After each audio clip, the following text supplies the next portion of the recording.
kababayan ko sa buong bansang Pilipinas, buong sanlibutan, magandang araw, magandang maga, magandang hapon, magandang tanghali, at magandang araw sa inyong lahat. Ang pangungusap ko po ito ay napakahalaga para sa lahat ng mga kababayan nating Pilipino na makikinig at manonood sa akin, although hindi nakikita ang mukha ko.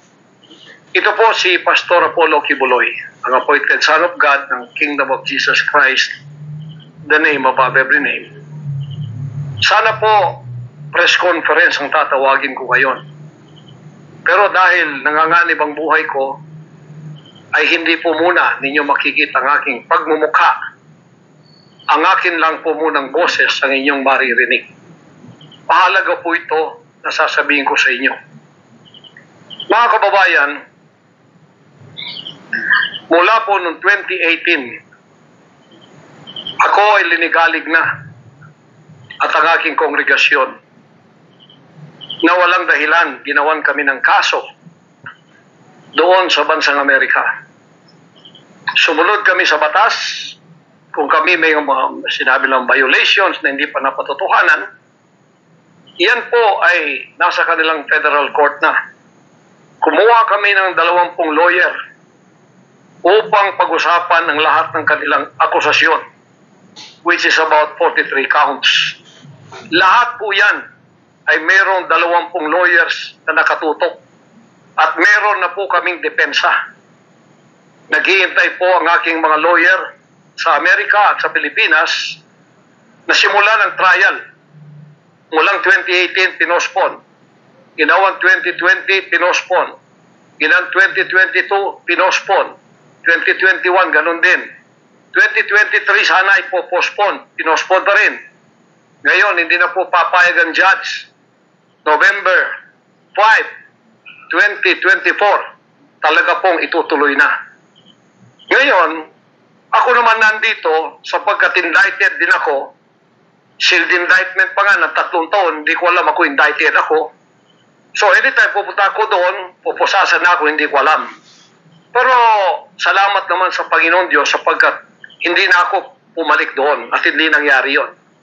So dahil kasama ako sa kaso ng aking mga workers na mga 9 o 8 kami lahat, ako yung number 1 na principal.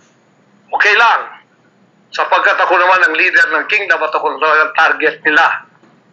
Sa anong paraan ginawa kami ng kasong hindi namin alam at mga kumuha sila ng witness.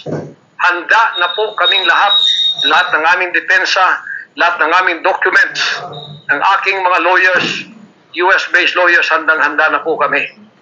Pinopospone nila palagi, pero ngayon hindi na. Ngayon, ako dito sa Pilipinas, dahil nandito na ako nung dumating yung mga kasong yan, hindi ako lumaya sa Amerika, kundi dumating ako dito, wala pang kaso. Kinasuhan ako ng naka-sealed indictment, hindi na ako nakabalik doon, pero nandito na ako sa Pilipinas.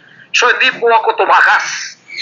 Ngayon, dahil nandito ako, I will use my constitutional rights for extradition na siyang treaty ng ating bansa. Yan po ang iniintay ng mga lawyers ko dito sa Pilipinas at sa Amerika. Iniintay namin ang request ng US Embassy sa Department of Foreign Affairs. Hindi po dumating. Sapagkat kung yan pag-uusapan, i-endorse doon sa Department of Justice, wala rin doon. Inintay namin para pag-usapan ang extradition treaty kung paano gagawin. Handa din po ako sa kasong yan kung ako'y ma-extradite pagkatapos mapag-usapan at nakadaan na kami ng Court of Appeals, Court of First Instance at Supreme Court. Kung ilang taon yun, dapat mag-peace din sila. Hindi dumating yun, hinihintay ko hanggang ngayon. Wala pong request na gano'n. Ngayon, eto po ang mahalagang ibabalita ko sa inyo. Mula noong 2018 hanggang ngayon, hindi na po kami mapakali sa ating sariling bansa na wala po ang aming kalayaan sapagkat kami dito ay sinosurveillance. Sinosurveillance ako dito sa Pilipinas ng CIA at ng FBI. Sarili kong bansa, ako po ay nagtatago sapagkat liligwakin ako ng ganun-ganun na lang. Walang extradition process na gagawin. dumating po sa aming kaalaman sa mga sandaling ito from reliable sources. Correct me if I am wrong, but these are reliable sources na dumating sa akin na ayaw na raw po nila ng extradition treaty. Ang kanila daw pong gagawin ng CIA, ng FBI, ng US Embassy at State Department, kasabwat ng ating gobyerno, ng Pangulong Marcos at ng First Lady at kung sino pa man ang nasa gobyerno, ako ay rendition ng kanilang gagawin.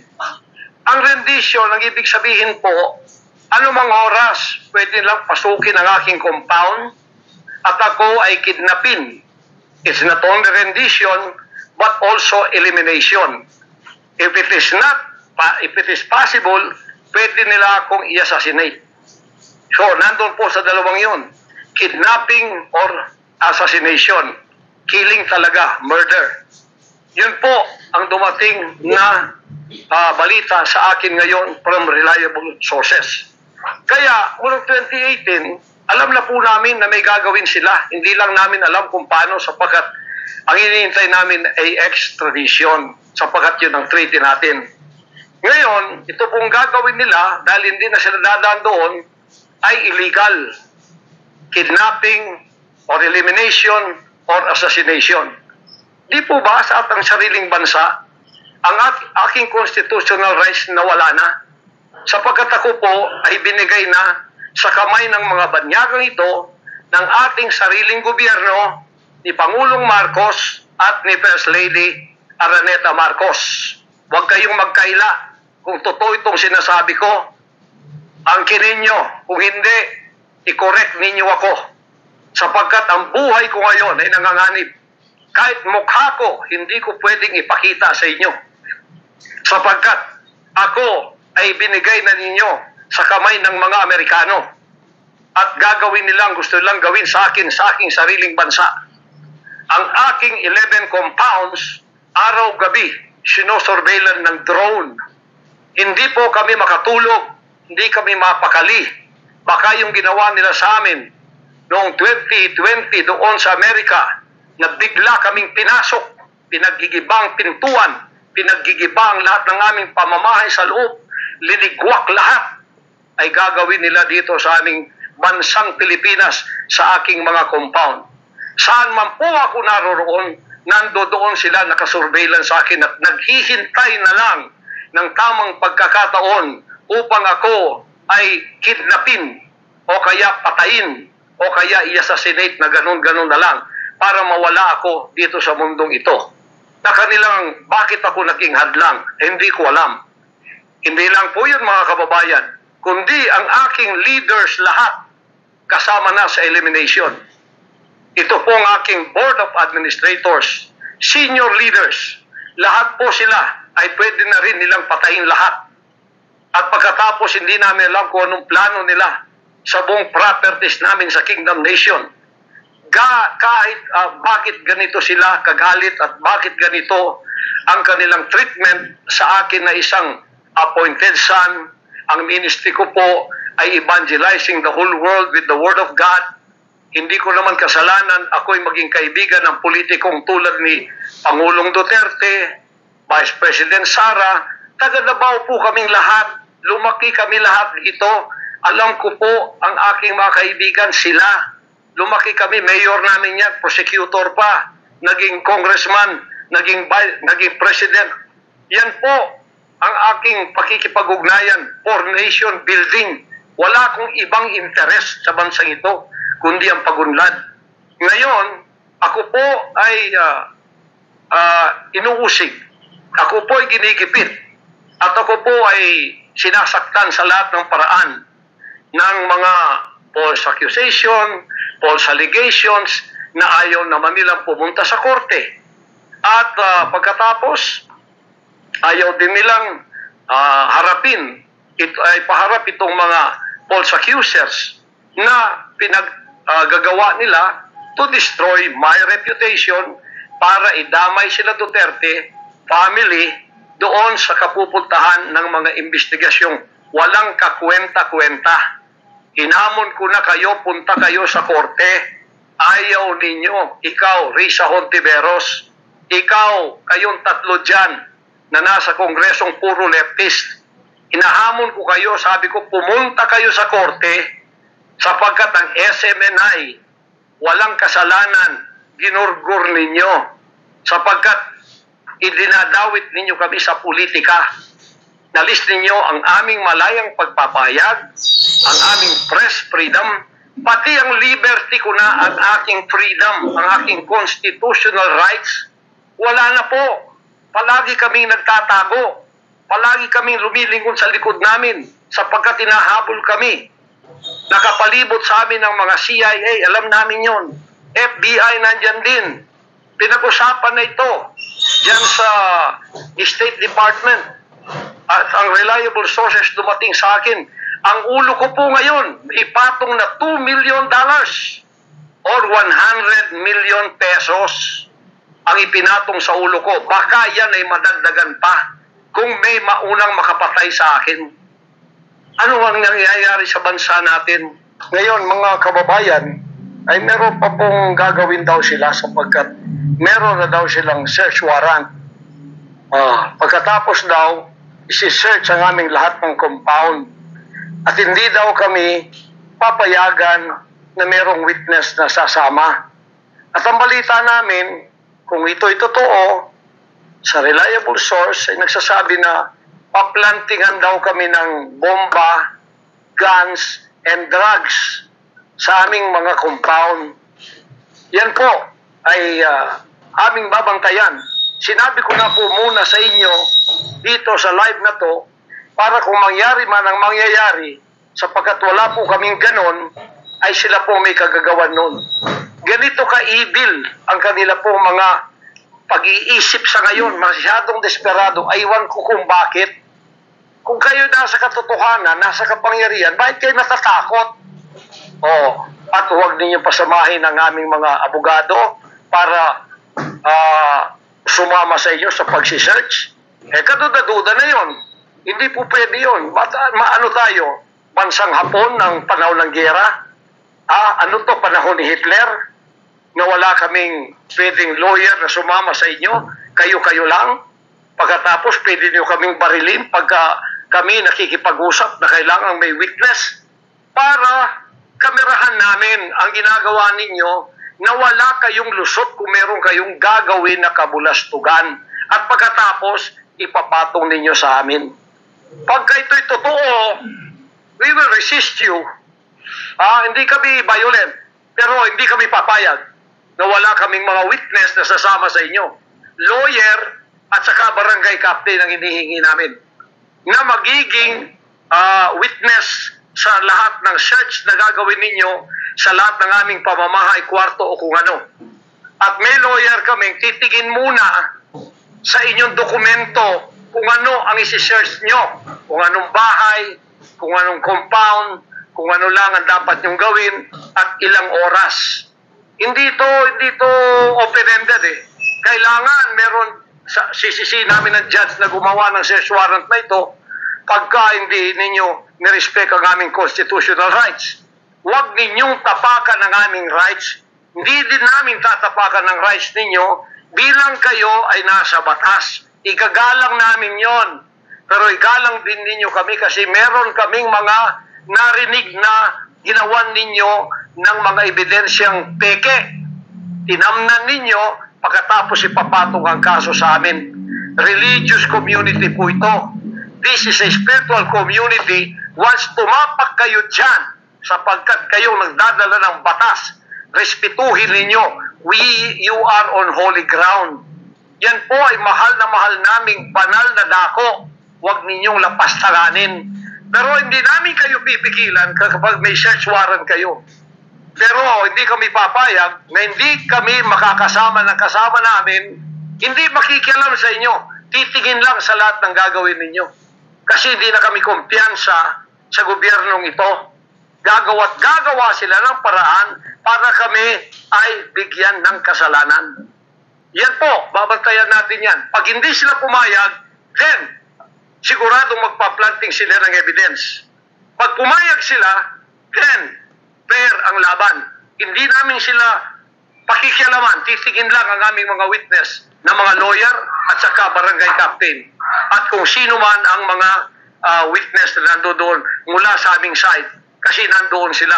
Hindi na pwede gawin wantonly ang kanilang gagawin doon sa aming mga compound na wala kaming witness, because they can do anything to implicate us, to plant false evidences and charges against us. Ganon ang aming mga paningin dito. Kaya huwag ninyo kaming pigilan para pantay ang laban natin. Kasi nakikita namin na ang pamamahalang ito ay hindi na po matuwid. Biro ninyo, ginikipit kaming ganito, wala namang kaming ginagawa sa bansang ito. Sinabi ko na muli, hindi kami nagdidil ng drugs, hindi kami violenting tao, hindi kami terorista, mangangaral kami ng mga salita ng Diyos. In fact, dito sa aming compound sa Tamayong, kami ang nakapagbigay ng peace sa mga kababayan nating sinisila ng CPP at PNDF, tinatakot at pinapatay. Ngayon, wala na sila, may peace na kami. Ito namang gobyerno natin, ito ang ginagawa nila sa amin. Biro ninyo mga compound na religious ng Kingdom of Jesus Christ, ginaganito nila. Pero yung pagnanakaw nila sa gobyerno, wala silang sabi. Bibig. Hindi sinisearch ang mga bahay na pinagbibili nila. Naggamit ang pera ng gobyerno. Anong klase kayo? Sige, gawin ninyo ang gusto ninyong gawin sa amin. Pero kami tatayo sa aming constitutional rights. Whatever happens. Tatayo ako sa kalayaan ko sa bansang ito na pinakamatyan ng aking mga national heroes. Yan mga kababayan, bantayan po natin. Hindi po ako magpaparesto sapagkat ako po ay siguradong papatayin. Kasi rendition na ang kanila, hindi na po extradition. Kaya wala na akong kalayaan at wala na po akong depensa sa sarili ko, kundi ang Panginoong Diyos lamang. Kung paano itinago ng Diyos si Elijah sa evil woman na si Jezebel, nang nagpakain sa kanya ay mga ibon na lang. Ganon din ang gagawin ng Diyos sa akin. Hindi ako ibibigay sa kamay ng masasama pag ganito ang pamamahala. It's an evil, unrighteous administration. I am telling you that. Bantayan natin to mga kababayan ko. 73 years na po ako. Magse-74 years na ako dito. Lahat ng administrasyon na daanan ko na. Lahat ng mga naging pangulo. Mula kay Diosdado Macapagal. Mula po sa maliit pa ako kay Magsaysay. Kay Carlos P. Garcia. Kay Diosdado Macapagal. Kay Marcos Sr. Kay Cory Aquino. Pagkatapos kay Ramos. Pagkatapos kay Gloria Macapagal. Pagkatapos kay Erap. Pagkatapos kay Ramos. Pagkatapos si Aquino, Noynoy. Pagkatapos ang ating Pangulong Duterte. Wala po kaming nadaanan ganito. Naginigipit kami sa aming sariling bansa ng mga dayuhan. Nakasabwat ang ating pamahalaan na aking sinuportahan pa naman noong nakaraang eleksyon. Tandaan mo, President Bongbong Marcos, First Lady Lisa Marcos, pati ikaw, Martin Romualdez, hindi kayo dyan ngayon kung hindi kayo tinulungan ng SMNI at ng buong sangkatauhang Pilipino. Naniwala sila sa amin sapagkat ang SMNI lamang ang may credibility noong panahong yun hanggang ngayon. Ngayon, anong ginawa ninyo? Pinaggagawan ninyo kami ng kasalanan, inilagay ninyo kami sa kahihiyan, pagkatapos ibinilanggupan ninyo ang dalawa naming mamamahayag, pagkatapos inaapi ninyo kami ng ganito-ganito lang, ang aming pong tolerance, it has come to the rim. Our tolerance has been to the roofs already. Alam ninyo, hindi na po biro itong nangyayari sa bansang ito. Kung pababayaan po natin ang ganitong mangyayari ng mga dayuhang tulad ng Amerikano, CIA, FBI, State Department, US Embassy, gigipitin tayo with the connivance of our own President and First Lady and other members of the Congress. Kung pababayaan natin ito, nangyayari sa isang Pilipinong tulad ko na gumagawa ng kabutihan, trying our very best para makatulong kami, humanitarian, Children's Joy Foundation, dinemonize kami, kinriminalize kami. Biro nyo, ginagawa niyo dangerous criminal organization ang Kingdom of Jesus Christ. Buong sanlibutan ang akin pong 38 years na munga ng mga 6 hanggang 7 milyong kaluluwa na niwala sa katwiran at nagbago ang buhay. Ngayon, ginaganito niyo ako ng dahil sa inyong politika na ang aking itinataas naman ay mga leader na tama tulad ni Duterte. Kasalanan ko ba yun? Na maniwala ako sa isang leader na matuwid at akin siyang itaas. Pagkatapos ganito kayo kadesperado para ako'y patayin at ang lahat ng aking mga senior leaders papatayin din, hanggang yung mga leaders na pwede pang pagkatiwalaan papatayin ninyo. And then you take over all of our properties and compound. Pagkatapos, lilinlangin ninyo ang mga tao. Pagkatapos, magtatayo kayo ng sariling korporasyon. I-incorporate ninyo doon ang lahat ng properties na pinaghirapan, blood, sweat, and tears ng aking mga members all over the world. Tapos, biglang-bigla, ililipat ninyo doon sa inyong bagong korporasyon. At pagkatapos, itataas ninyo ang kamay ng isang tao tulad ni Bandari at sasabihin niyo, ito ang leader ninyo ngayon. Ano ang Kingdom of Jesus Christ? Political government? Hindi po ganon. Mangyari ng mangyayari. Hindi po papayagan ng Panginoon Diyos ang mga bagay na itong nangyayari sa ating bansa sa mga sandaling ito. Kung ako, mabuting tao, kung ako nangangaral ng katuwiran, kung ako tumutulong ng kusang loob at hindi nagpapautang loob kanino man, ginaganito ako. Sino pa kaya kayo, mga kababayan ko? Bumukas na po ang mata natin. Magkaisa na tayo at alisin ang evil administration na ito na siyang ginagamit ng masamang espiritu upang ang kadiliman ay bumalot sa buong bansang Pilipinas. Alam ko, mahal ninyo ang Pilipinas, mga Pilipino. Naghihintay lang tayo ng tamang pagkakataon. Meron pa bang ibang pagkakataon? Tingnan nyo nangyayari sa Kongreso. Tingnan ninyong korupsyon. Tingnan ninyong droga. Mismong ating presidente, mismong kanyang pamilya, inakusahang druggists, inakusahang mga drug addicts. Wala tayong ginagawa. Mismong Pangulong Duterte na nagsabi niyan. Mismong naririnig natin araw-araw, durugista siya. Pagkatapos, kami pa ngayon ang inaapi-api sa aming paglilingkod. Pagkatapos sila ay mga kriminal na nakaupo dahil may kapangyarihan. Kami ngayon ang liligwakin nila. Hindi ba yan karumal-dumal sa harap ng ating Panginoon Diyos? Hindi ba yan ay isang pamamahalang hindi tama? Si Nebukadnezar, pinakain ng damot, ginawa siyang hayop. Ang kanyang anak si Belshazzar, nakakita ng handwriting on the wall. Pagkatapos, inalis ang kaharian sa kanya at ibinigay kung sino ang magiging matuwid na haharap sa Panginoon Diyos. Anong tingin ninyo sa akin bilang pastor? Dinemonize. Ang reputasyon ko, pinagsisira. Ngayon, hindi na ako buhay. I am a living dead. Kung wala Panginoon Diyos sa akin, pinatay na ako sapagkat lahat ng gadgets nasa sa kanila. Lahat ng gadgets ng Amerikanong yan nasa sa kanila. CIA, FBI, at sino pa ang kanilang mag-alamay dito na pinagbibili na nila. Ako, hindi ako drug lord.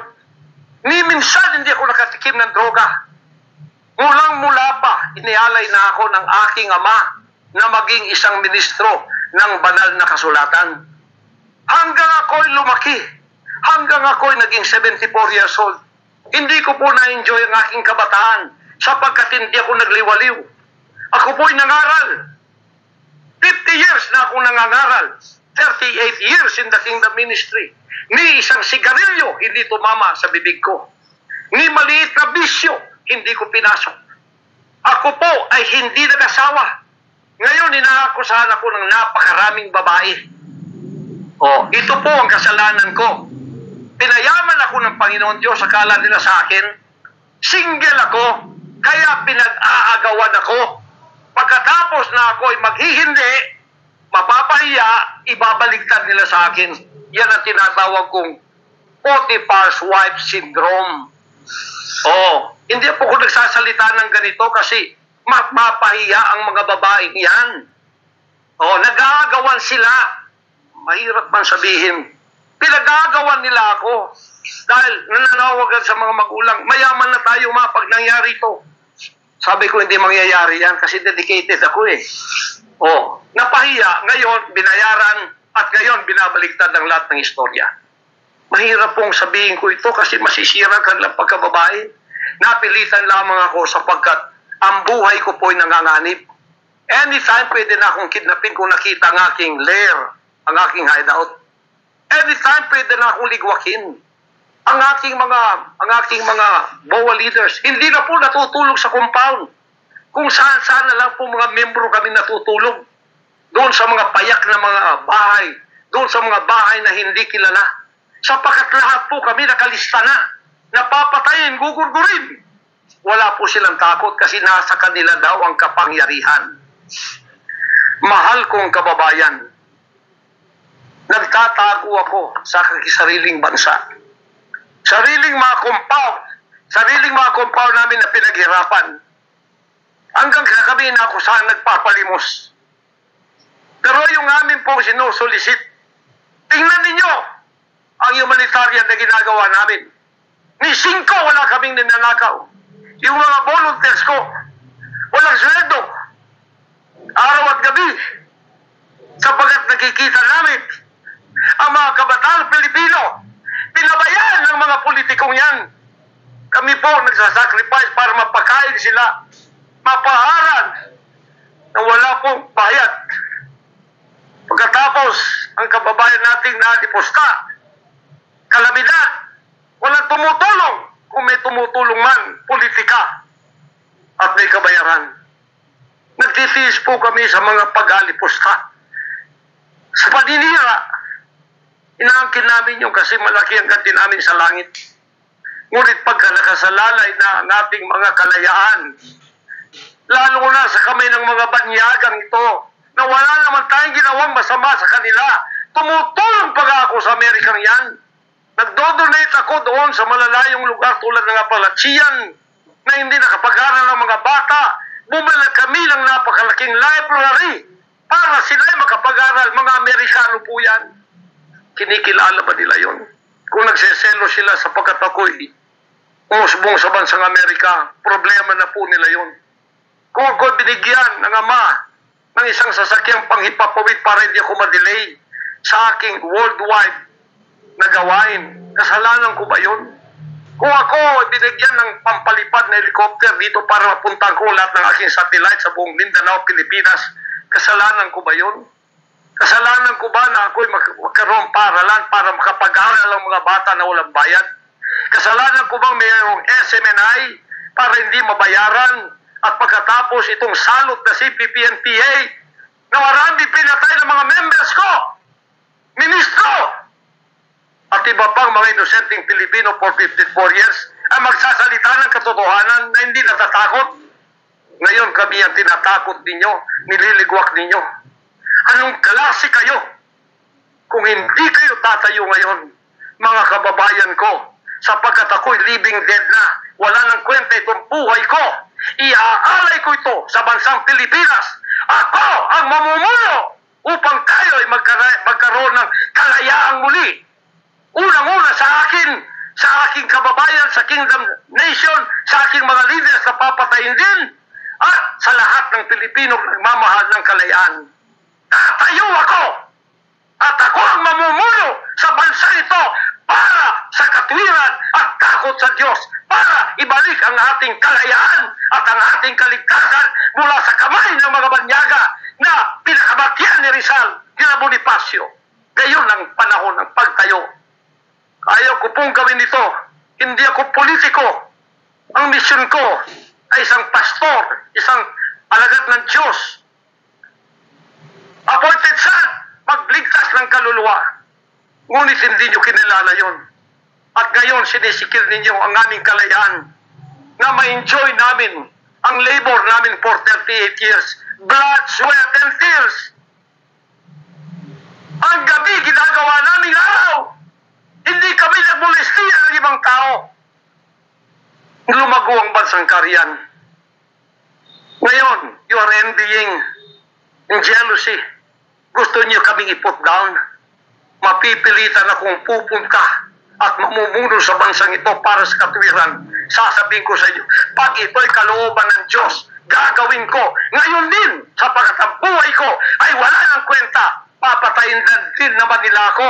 Ngayon, tatayo na ako para sa kalayan nating lahat. Mahal kong mga kababayan, ito po ang mahalagang mensahe ko sa inyo sa mga sandaling ito. Hindi ko po urungan ang sinumang gumagapi sa bansa ko at sa aking kalayaan na ako mismo nagkatago sa aking sariling bansa within 74 years. Hindi po nangyari ito ngayon lang. Pangulong Bongbong Marcos, akala ko matuwid ka na tao. Ikaw, First Lady, akala ko matuwid kang tao. Totoo ba yung ginagawa ninyo riyan na meron kayong mga sex orgies at meron kayong mga drug session na nagliligwak kayo ng drug, sumisingot kayo ng drug habang nagsesex orgies kayo? Totoo ba ito?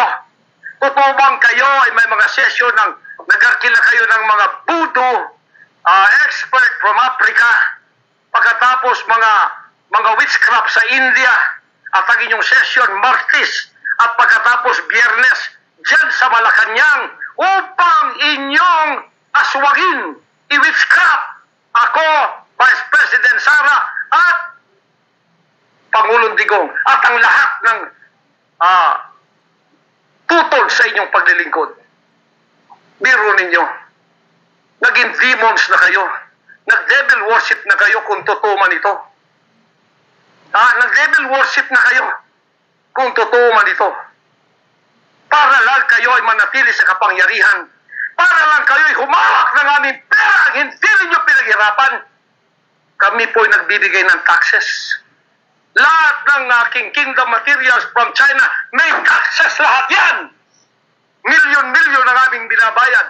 Ngayon, ginagawa pa ninyo sa amin ito? Matuwid ba kayo? President Bongbong Marcos, Lisa Marcos, makinig kayo. Totoo ba na gumawa kayo ng aksyon kasama ng FBI na ako ay nyo nang ipalikwak at binigay sa kanilang kamay? Kaya sila'y gumagawa ng ganito with impunity sa aking sariling bansa. Kung ganyan ang ginawa ninyo, I will not honor you. I will not respect you because you did not honor me and you did not respect me. You are no longer worthy to be our trusted leader. Pabuti pa, hanggang maaga pa, Bongbong Marcos, Lisa Marcos, Martin Romualdez, bumaba na kayo sa posisyon. Mag-resign na kayo sapagkat hindi hihinto ang tinig na ito habang naririyan pa kayo. Mga kababayan, tatayo ako sapagkat patay naman ang din ako. Tatayo ako hanggang buhay pa, hanggang may hininga pa ako para sa natitirang buhay ko ay magkaroon naman tayo ng boses at magkaroon ng kahit munting kalayaan na lang mula sa mga banyaga na kasabwat ang mga makapiling Pilipinong ito na itinayo natin sa kapangyarihan. Akala natin ay maaasahan natin sila. Mga demonyo pala. Sorry to say that, but that is the truth. If that is not the truth, then tell me. And you cannot judge me. You cannot condemn me. I am dead already. I am a living dead in your book. CIA, FBI, State Department, USA. Gawin ninyong gusto ninyo. Ngayon na nakapagsalita na ako, lalantad na ako. Hindi na ako natatakot. Ako ay handa sa glorification. Kung ang glorification ko ay mangyayari maging glorified body ako, hindi ko tatablan ng bala. O kaya, tatablan pa ako sapagkat hindi pa nangyari yun. Handa na akong humarap sa mga bala ninyo. Basta't ito ay nasabi ko na. sa social media. Huwag ninyong ligwakin ito para sa bansang Pilipinas ito. Mahal ko po kayong lahat. Pagpalain natin ang ating bansang Pilipinas. Pagpalain tayo ng ating buting Diyos. Pagpalain at ibigay natin ang lahat ng kapangyarihan sa Kanya. At tandaan ninyo ito, hindi mananaig ang kadiliman sa bansang ito habang may boses na ganito. Sumunod po kayong lahat at tayo ay magkaisa ngayon para itaas ang bandila ng kalayaan ng ating bansang ibinigay ni Rizal ang kanyang dugo. Ibinigay ng ating mga hero sa kanyang dugo. Ngayon, itong mga slaves na to ay hawak ang liig nila ng mga banyaga at tayo ay ipinagbili na sa kanila. Hindi ako papayag hanggang ako'y may buhay at hilinga. Total, patay naman din ako sa inyong libro. Okay na ako sa buhay ko. Masaya na ako. Meron na akong accomplishment. Handang-handa naman ako pumunta ng langit noon pa. 50 years ago, I was ready to go to heaven because I have been there thousands of times and I saw my mansion there. Nandito lang ako para sa aking bansang Pilipinas, para sa kaligtasan ng mga kaluluwa sa buong sanlibutan. Yun lang ang dahilan kung bakit ako narito. Pero natatakot mamatay? Hindi po. Sapagkat ako'y nasa Kanya at siya'y nasa akin. Ano man ang mangyayari sa akin tulad ng aking amang si Jesus Christ, ipinako sa krus, ay handa po akong mag-alay ng aking buhay sa isang worthy cause na sinasabi ko dito. Magandang gabi po, magandang araw sa inyong lahat. Hanggang dito lang, pagpalain tayo ng ating dakilang Ama. Sa Kanya lahat ang kapurihan at ang kapasalamatan at ang kaharian magpakailanman ay mananaig dito sa ating bansa at sa buong sanlibutan. To God, our Jesus Christ, be the glory forever. Amen.